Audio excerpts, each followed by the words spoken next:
Rádio Rio de Janeiro, a emissora da fraternidade, passa a apresentar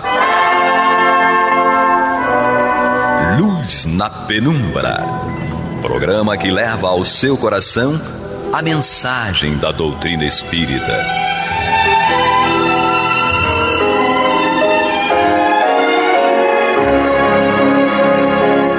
E agora com vocês, Aloísio Guigino e Eduardo Araújo, para o estudo da obra O que é o Espiritismo, de Allan Kardec. Nosso abraço, amigos ouvintes da Rádio Rio de Janeiro, a emissora da fraternidade. Eu estou rindo aqui porque é difícil a gente, nesse grupo aqui, trabalhar sem ter alegria. Então sejam todos bem-vindos e vamos dar continuidade ao estudo dessa obra, o que é o Espiritismo. Eu, Aloísio. Comigo, Eduardo Araújo, e hoje ela vai falar de forma muito animada o nome dela. Maria de Fátima Miranda. Tá melhorando, mas ainda tá fraco, né? Melhorando. Parece que tá assim meio, né, debilitada. Nós estamos estudando o que é o Espiritismo, estamos no capítulo 2, Noções Elementares do Espiritismo, de Espiritismo, e estamos no tópico dos Espíritos. E nesse tópico dos Espíritos, nós estamos hoje no item 21. Deu tempo para todo mundo pegar o livro, abrir, capítulo 2, item 21. Nesse item 21, Kardec nos traz a seguinte reflexão. Uma ideia quase geral entre os que não conhecem o Espiritismo é o de crer que os espíritos, pelo simples fato de estarem desprendidos da matéria, devem saber tudo.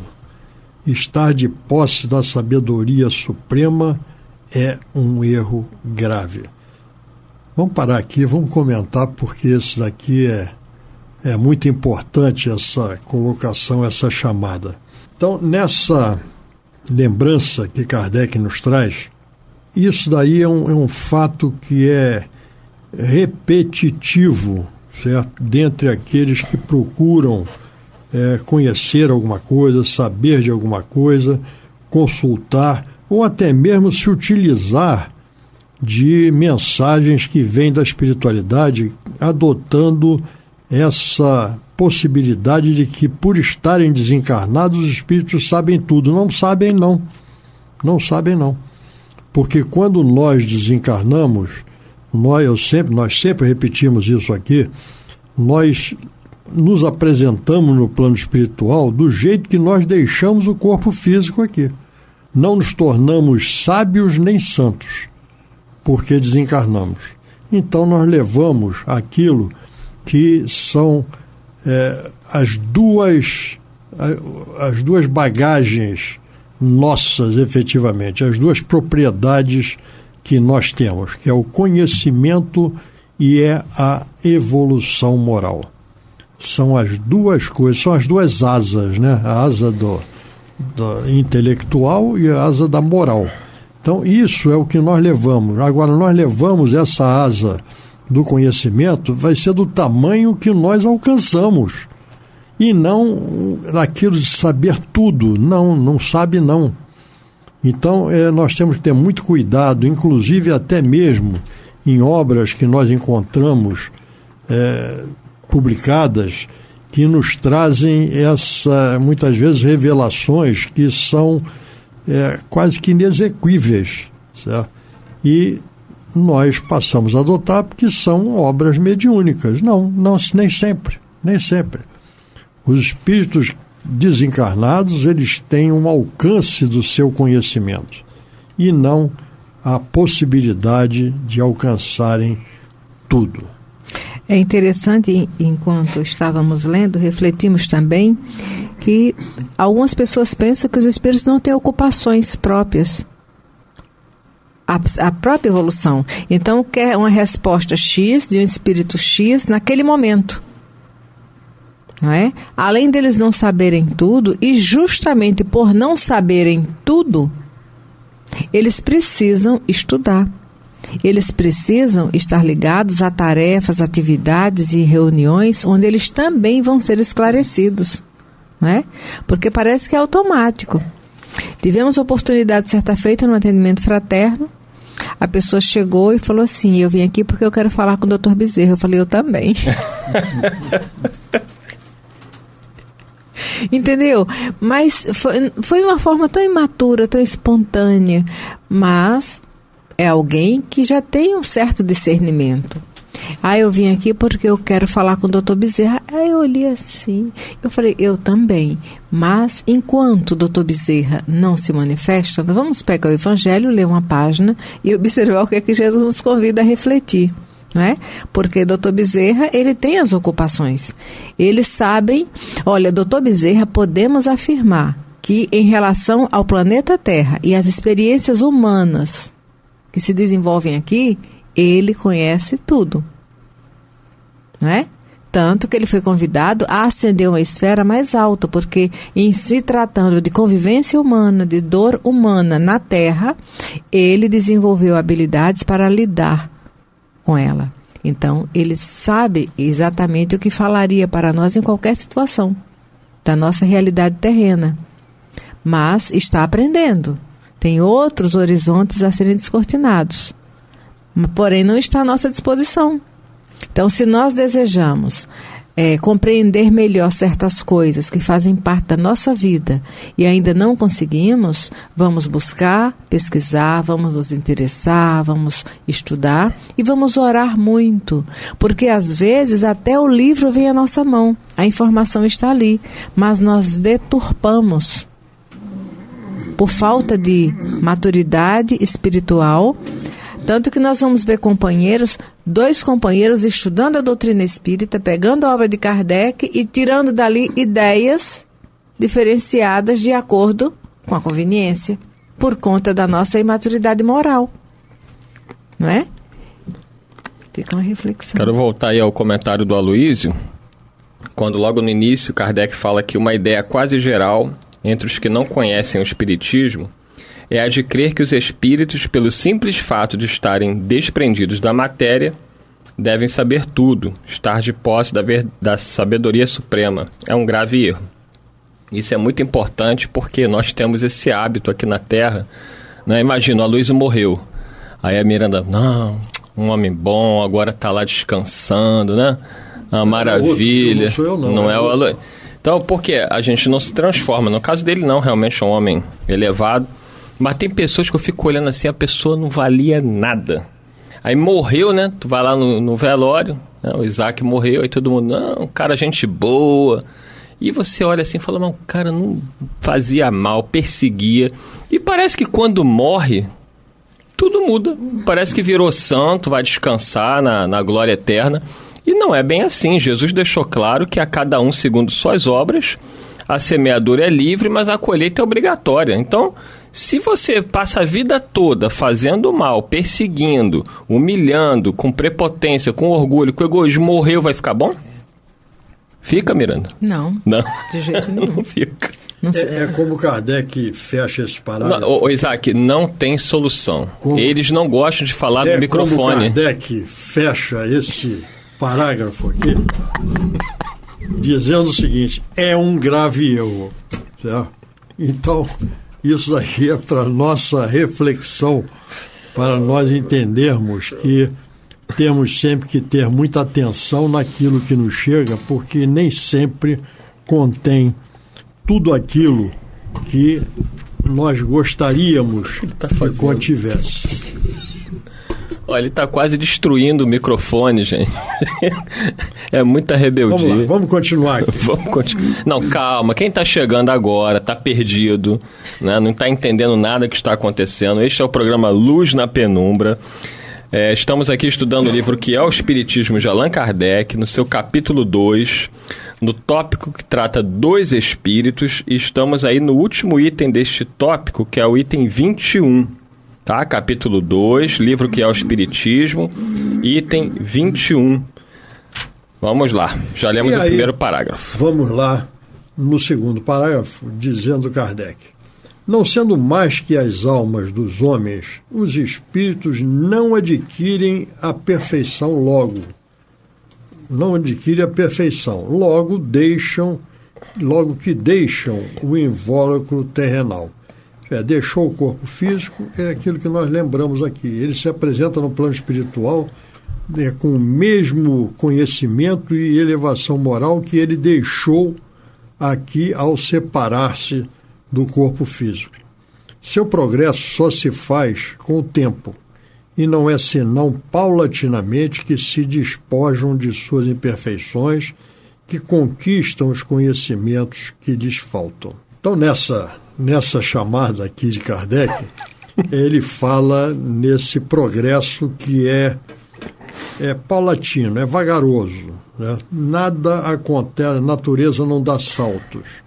Então, tudo acontece de acordo com as nossas conquistas. E as nossas conquistas são realizadas pouco a pouco.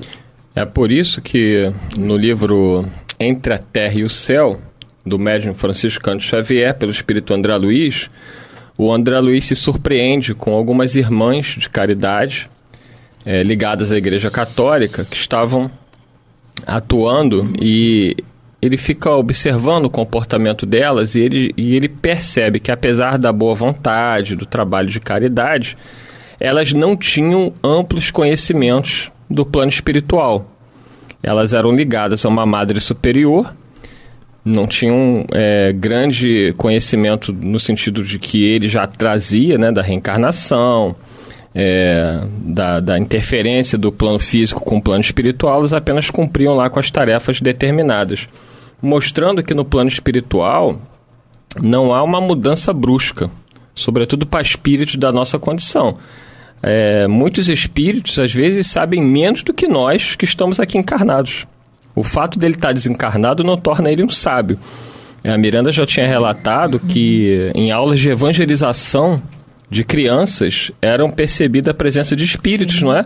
Porque eles não tinham compreensão de assistir, sim, a um estudo normal, né, dos adultos. Então os benfeitores levavam esses espíritos para assistir aulas da evangelização infantil. Sim. Como é que foi isso, Miranda? Lá em Campos, né? Eu acho que a Escola Maria de Nazaré, que numa reunião mediúnica um espírito se fez presente agradecendo a uma evangelizadora, porque ele acompanhava as aulas de evangelização e aquele trabalho dela para alcançar o nível daquela faixa etária menor auxiliava ele a ter uma compreensão do que ela queria ensinar sobre o evangelho à luz da doutrina espírita. E aí nós verificamos que no plano espiritual não vai haver saltos quânticos, como um amigo nosso gosta, mas tudo é paulatino, né? O próprio André Luiz, ele vai mostrando que no plano espiritual o conhecimento ele vai sendo adquirido através de muito estudo. Os espíritos estudam. E trabalham. Sim. Trabalham, estudam, as pessoas não têm noção. Minha mãe fica triste com isso, que minha mãe fala que gostaria de descansar após a morte. Falei, tem um lugar lá em nosso lar que são os campos de repouso. Agora, para ficar lá, não tem direito a nada, só o necessário. Qualquer pedido vai ser negado, porque não tem... Lá só tem direito quem trabalha, quem produz. É isso aí. É evidente que eles não deixam faltar o necessário, aquele que lá está, mas não vai poder interceder, não vai poder fazer uma série de coisas por não querer trabalhar. A Luiz Guigino vai trabalhar bastante, né, que é um homem trabalhador. Já comecei. E eu estou arrumando minha vaguinha lá nos campos de repouso. Para fazer uma mini férias. Nos campos de trabalho. Então você vai lá e eu fico repousando um pouquinho. Continuando, Kardec, ele diz aqui o seguinte: seria tão lógico admitir-se que o espírito de um selvagem ou de um criminoso se torne de repente sábio e virtuoso, como seria contrário à justiça de Deus supor que ele continue perpetuamente em inferioridade. Como há homens de todos os graus de saber e ignorância, de bondade e malvadez, dá-se o mesmo com os espíritos. Alguns destes são apenas frívolos e travessos, outros são mentirosos, fraudulentos, hipócritas, maus, vingativos. Outros, pelo contrário, possuem as mais sublimes virtudes e o saber em grau desconhecido na terra.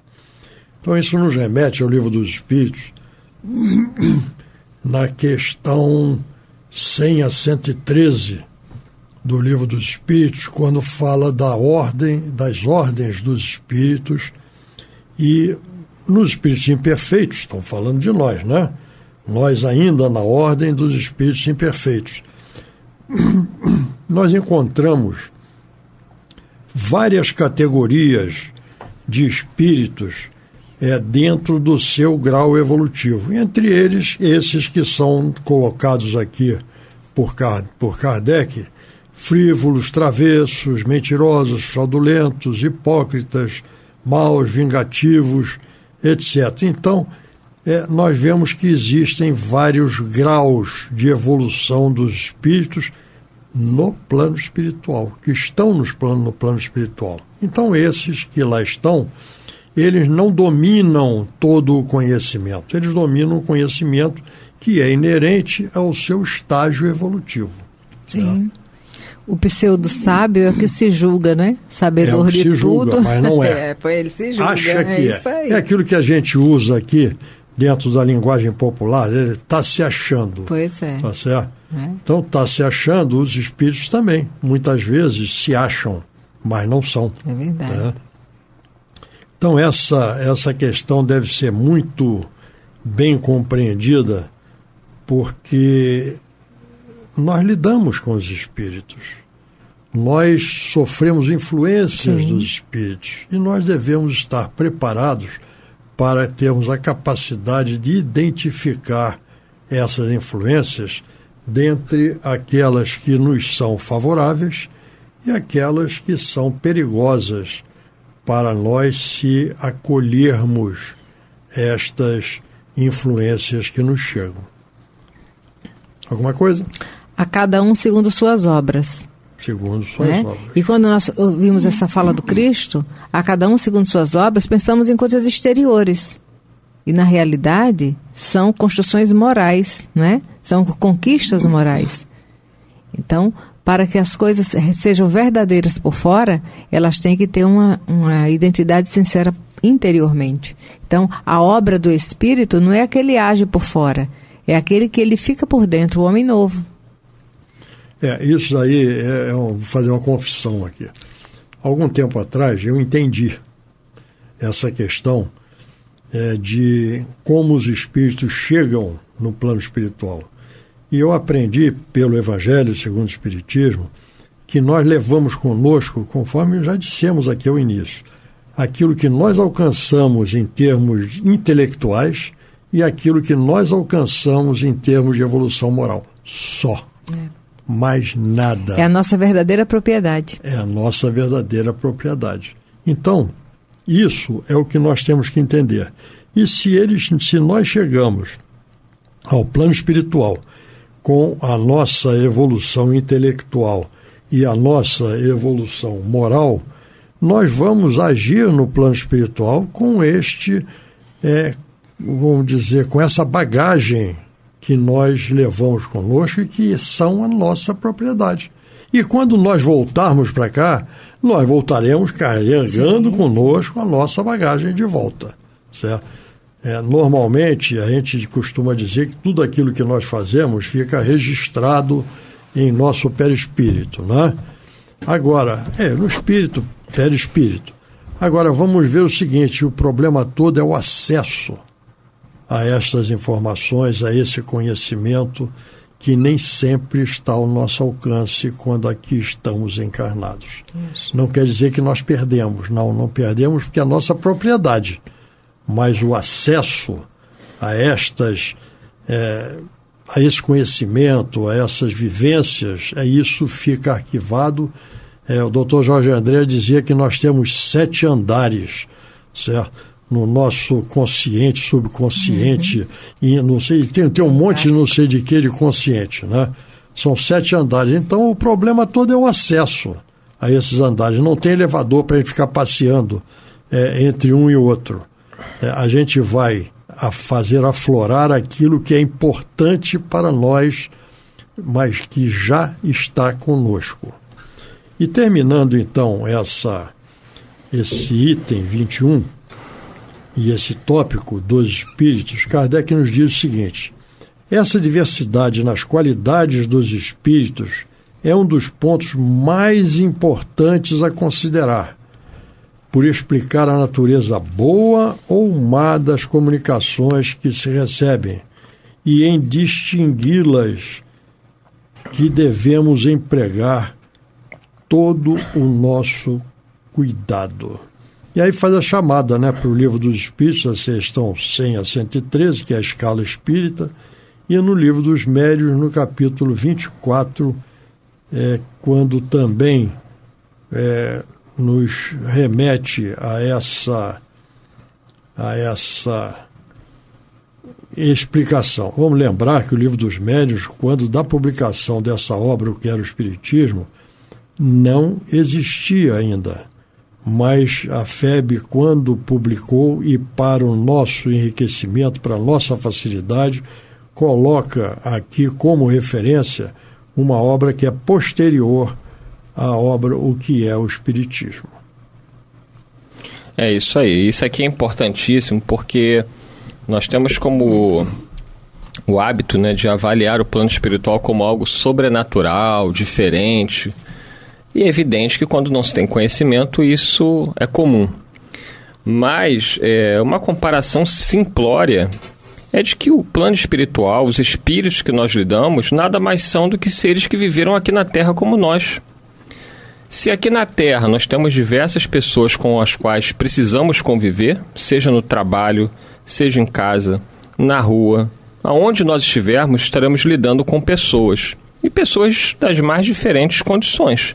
Algumas boas, simples, outras falsas, outras frívolas, outras com intenções maléficas. E no plano espiritual não é diferente. Porque o plano espiritual é formado por nós quando estamos fora do corpo. É simples, não é, Maria de Fátima Miranda? Por isso que precisamos desenvolver ética em nós, para lidar com qualquer um de uma forma respeitável e responsável, não é? Tem gente que chega para mim e fala assim, porque o espírito me disse. Eu falei, e daí? Só porque ele é espírito, o que ele fala é lei? Você tem que ouvir o que ele fala com respeito e analisar. Como disse o Emmanuel para o Chico, se algum dia eu te disser alguma coisa que vá de encontro ao que disse Jesus e disse Kardec, me esqueça. Palavras de Emmanuel. Eduardo, vamos mais longe. Vamos pegar o Evangelho de João, certo? Capítulo 14. Nem todos os espíritos são de Deus, né? Verificar primeiro se são de Deus. Exatamente. Certo? Então, desde a época de João Evangelista, certo? Já se sabia, já se tinha essa noção. Dessa influência dos espíritos e que eles nos falam. E o espírito pode se apresentar com qualquer nome. Se ele chegar e disser, eu sou Jesus, tá bom, meu irmão, seja bem-vindo, muito obrigado, o que você tem a dizer? Aí avalia. Escuta o que ele tem a dizer. Se o que ele tem a dizer Jesus concordaria, tu concorda. E é por isso que no Livro dos Médiuns nós temos chamadas para comunicações apócrifas. Exatamente. Isto é, comunicações que parecem ser bonitas, mas que não tem nada a ver com nada. Sofisma. Eduardo falou agora do Jesus, eu lembrei um amigo psiquiatra que eu já não vejo há muitos anos lá em Maceió, e ele dizia assim, que chegavam aqueles pacientes e diziam, eu sou Jesus. Aí ele falava, mestre, eu sou Pedro. Mas para lidar com isso é por aí mesmo. É por aí. Mas é isso, chegamos ao final de mais um programa, com muita paz, faltando 30 segundos, sem aquele desespero do Aloysio na semana passada, desejando a todos uma semana tranquila e pedindo a Jesus que nos permita estar aqui de volta semana ânimo, que vem. Coragem, determinação no bem. Nós estamos começando um ano novo com muita força, muita vontade. O tempo encarnado no calendário. É isso aí. Muita paz a todos. Para todos. Você está ouvindo o programa Luz na Penumbra.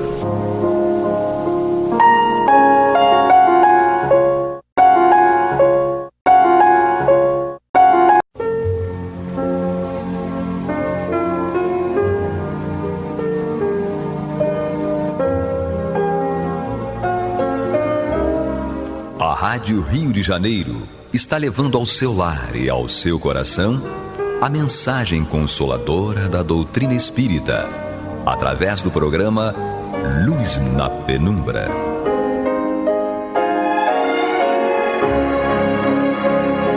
E agora com vocês, César Augusto Lourenço Filho, para comentar os textos da Revista Espírita de Allan Kardec, no período de 1858 e 1869. Boa noite, meus amigos. Aqui estamos mais uma vez para a nossa caminhada conjunta de estudo da Revista Espírita, percorrendo as páginas dessa revista que muito instrui, consola e anima para a caminhada. No programa anterior, nós encerramos o estudo da matéria de título Sonambulismo Mediúnico Espontâneo, inserida por Kardec no exemplar de novembro de 1866. Então, ela se desenvolveu a partir de uma reunião que houve na Sociedade Parisiense de Estudos Espíritas, antes de a instituição encerrar suas atividades para iniciar as férias, na qual um dos médiuns entrou no sonambulismo mediúnico espontâneo, que hoje essa palavra sonambulismo não é muito usada mais no meio espírita. Cunhou-se o termo desdobramento, que é um estado de emancipação da alma, no qual o espírito deixa o corpo de uma maneira bastante significativa e interage com a pátria espiritual, interage com os desencarnados, sem perder a consciência e a segurança sobre o que ocorre no mundo corpóreo entre os encarnados. Então, isso até facilita para que não haja confusão com o termo sonambulismo usado fora do espiritismo, que é um termo que não define exatamente este fenômeno de deixar parcialmente o corpo e interagir com os dois planos.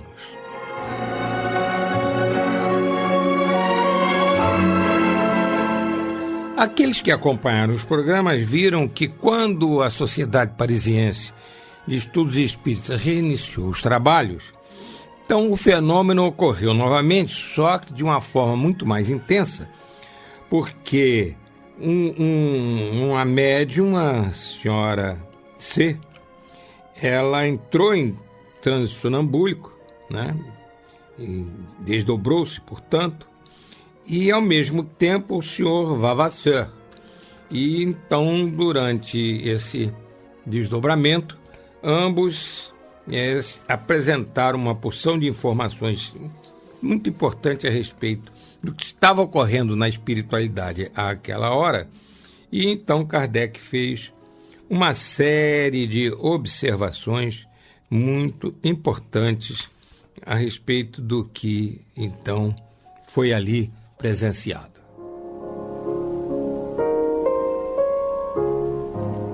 Nós vamos ler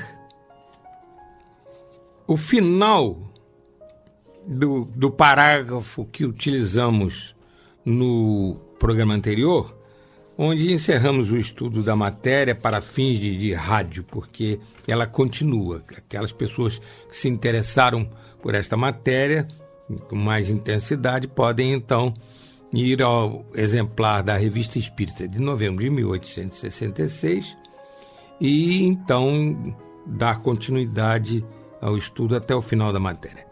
Mas, então, como lemos no programa anterior e vamos reler agora, Kardec escreveu o seguinte: qual é o espírita apático ou indeciso que ficaria indiferente em presença de fatos que lhe fazem, por assim dizer, tocar com o dedo a vida futura?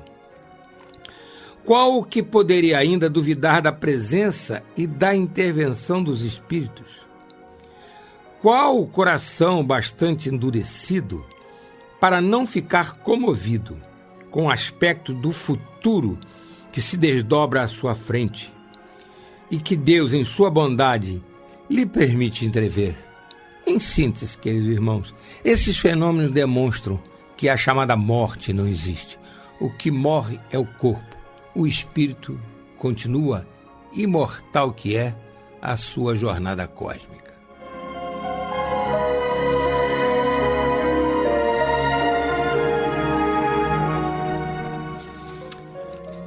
Nós vamos estudar hoje a matéria de título Santo Agostinho, acusado de cretinice. Essa matéria foi publicada por Kardec no exemplar de dezembro de 1866 da Revista Espírita. Vamos então a ela.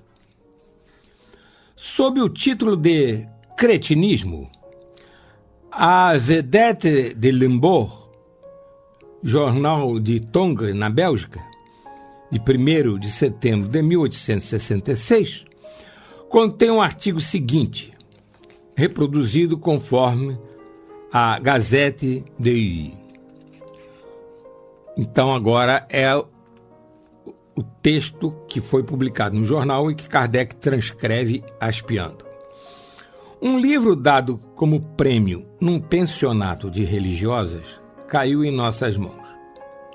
Nós o abrimos e o acaso nos fez ler, entre outras passagens curiosas, o seguinte, que nos parece muito digno de ser posto aos olhos do leitor.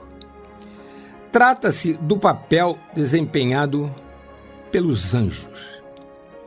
Quem quer que o percorra, certamente não deixará de perguntar como é possível que uma obra contendo semelhantes absurdos possa achar um editor. Em nossa opinião, quem imprime semelhantes asneiras é tão culpado quanto o que as escreve. Sim, não tememos afirmá-lo. Autor e impressor devem ser considerados mestres em cretinismos para usar e lançar tais desafios à razão, à ciência. Que dizemos? Desafios ao mais vulgar bom senso. Eis a passagem de que se trata.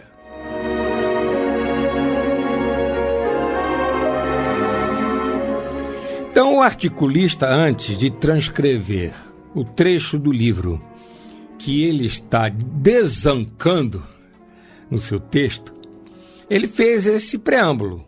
Então, explicando que o livro era dado como prêmio em um pensionato de religiosas, que, claro, se espera que seja um livro de primeiríssima qualidade. Então, ao invés de elogiar o livro, o jornalista faz o contrário e diz que ele não passa de um suceder de asneiras e não poupa críticas severíssimas àquele que escreveu as coisas, né, que escreveu o livro, como também ao editor.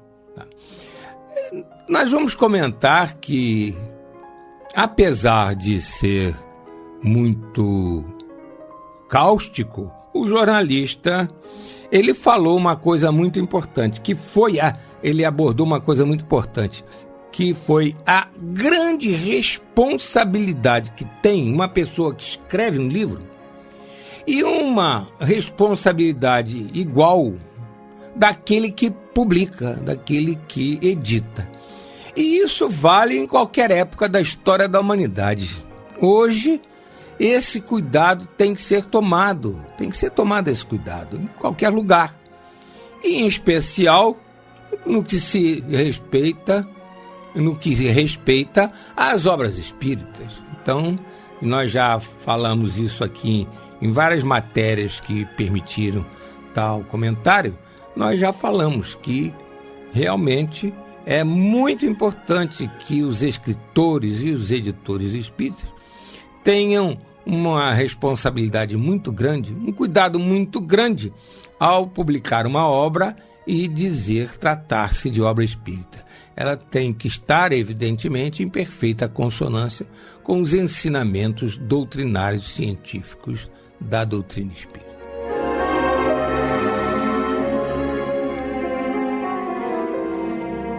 Agora nós vamos ler o que o jornalista transcreveu lá do livro que era dado como prêmio no pensionato de religiosos. Segundo Santo Agostinho, o mundo visível é governado por criaturas invisíveis, por puros espíritos.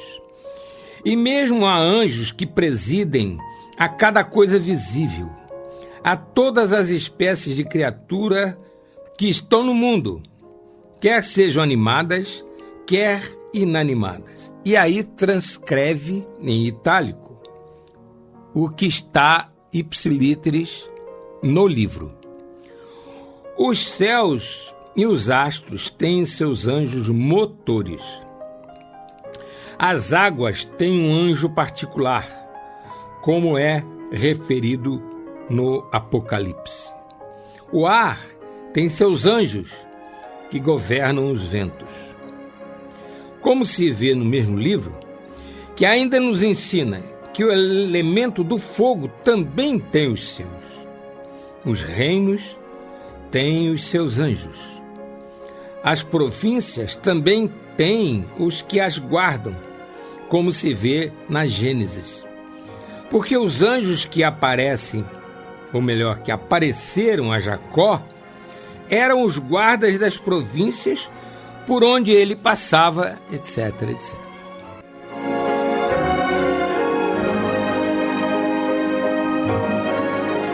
Realmente o jornalista estava irritado, né, como dissemos há pouco. Ele ficou muito irritado.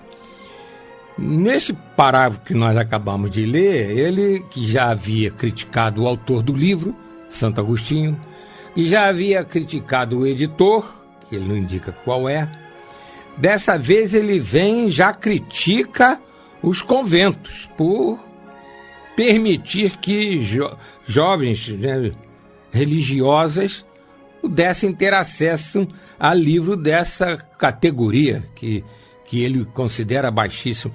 E ficou, mas muito, muito irritado quando leu o que o editor falou a respeito da obra de Santo Agostinho, que lemos há pouco, né?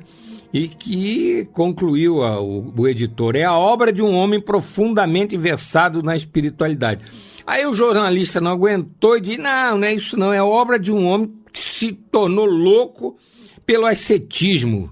Ou seja, um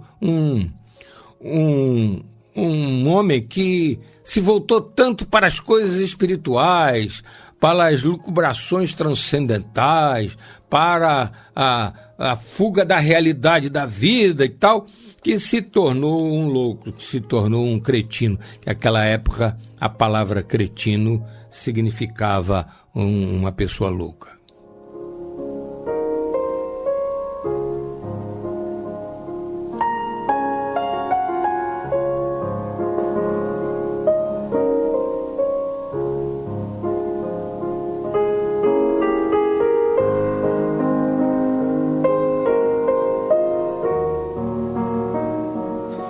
Bom, depois de todas essas catilinárias, todas essas diatribes,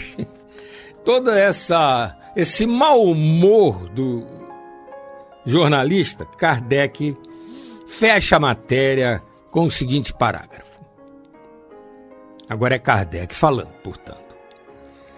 Até agora, Santo Agostinho tinha sido respeitado até mesmo por aqueles que não partilham de suas crenças. Apesar dos erros manifestos que se prendiam ao estado dos conhecimentos científicos de seu tempo, ele é universalmente considerado como um dos gênios, uma das glórias da humanidade. E eis que, com uma penada, um escritor obscuro, um desses jovens que se julgam à luz do mundo, atira lama sobre esse secular famoso, pronuncia contra ele, do alto de sua razão, a acusação de cretinismo. E isto porque Santo Agostinho acreditava em criaturas invisíveis, em puros espíritos presidindo a todas as coisas visíveis. Sendo assim, quantos cretinos não há entre os mais estimados literatos contemporâneos? Vamos fazer um parêntese. Essa matéria é de dezembro de 1866. Fechamos o parênteses. Vamos voltar aqui um pouquinho. Sendo assim, quantos cretinos não há entre os mais estimados literatos contemporâneos? Não nos surpreenderíamos se um dia acusassem de cretinice Chateaubriand, Lamartine, Victor Hugo, Georges Sand e tantos outros. Eis a escola que aspira a regenerar a sociedade pelo materialismo. Assim, pretende ela que a humanidade volte à demência. Mas pode-se ficar tranquilo. Seu reino, se algum dia chegasse, seria de curta duração. Ela bem sente a sua fraqueza contra a opinião geral que a repele, razão por que se agita com uma espécie de frenesi.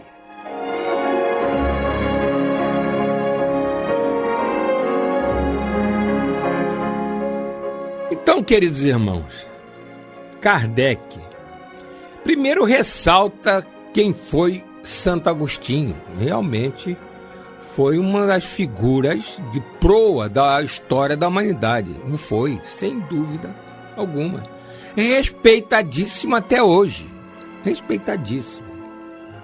E era uma pessoa que no início, e isso ele explica nos livros dele, era voltado até para coisas bastante criticáveis, condenáveis na sua vida, mas que tendo descoberto os ensinamentos de Jesus, ele se transformou,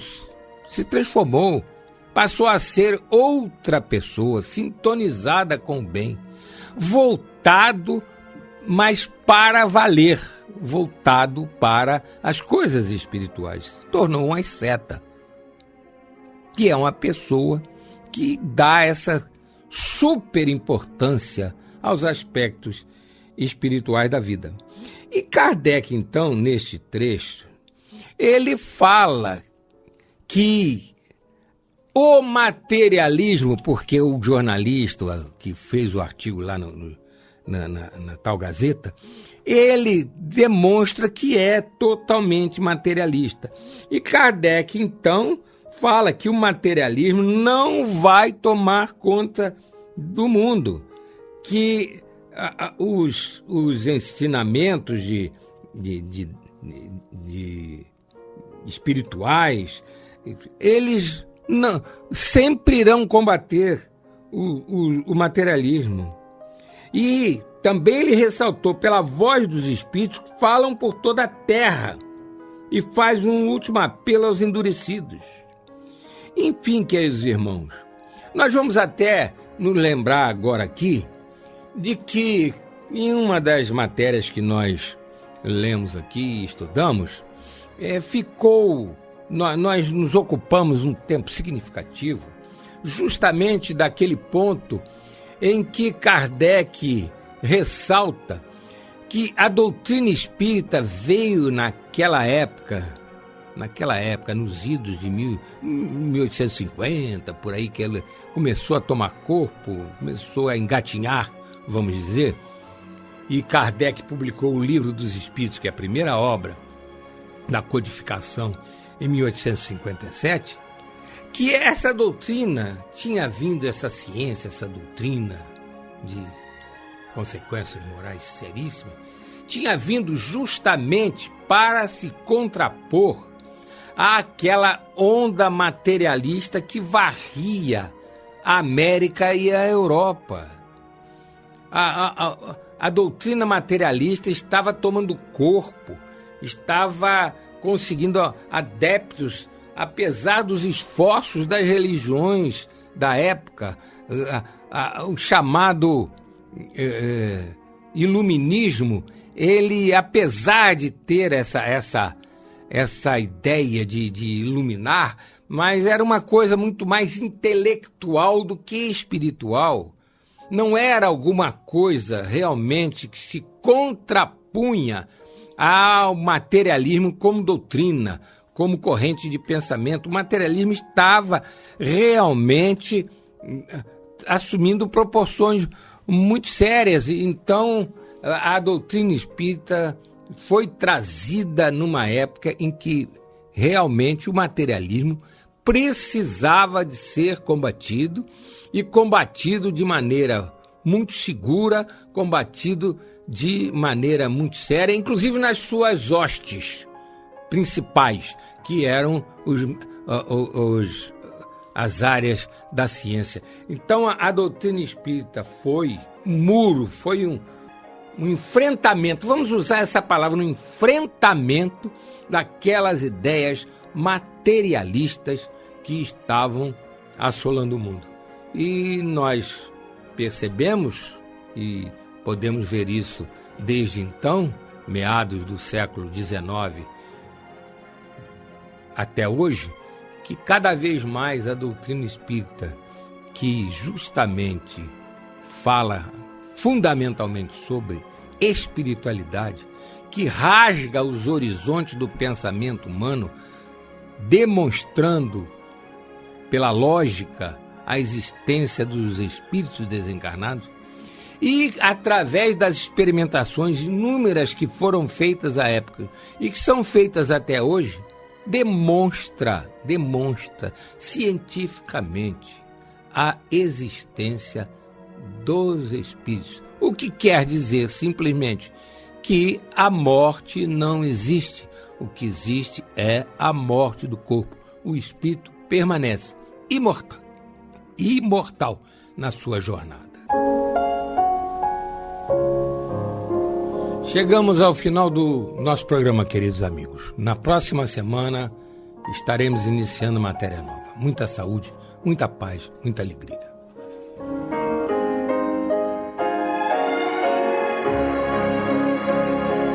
E vamos ouvir agora a prece de encerramento de nosso programa, na voz de Geraldo de Aquino. Jesus, dá-nos coragem para a luta, piedade para os insultos e misericórdia para as injustiças e ingratidões. Limpa nossa alma de inveja e ambições mesquinhas, de ódio e de vingança o nosso caminho.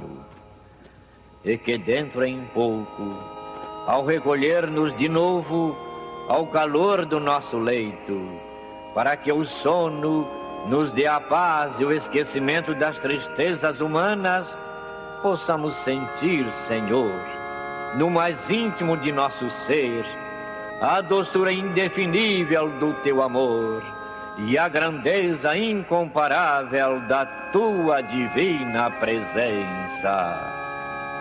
Que assim seja.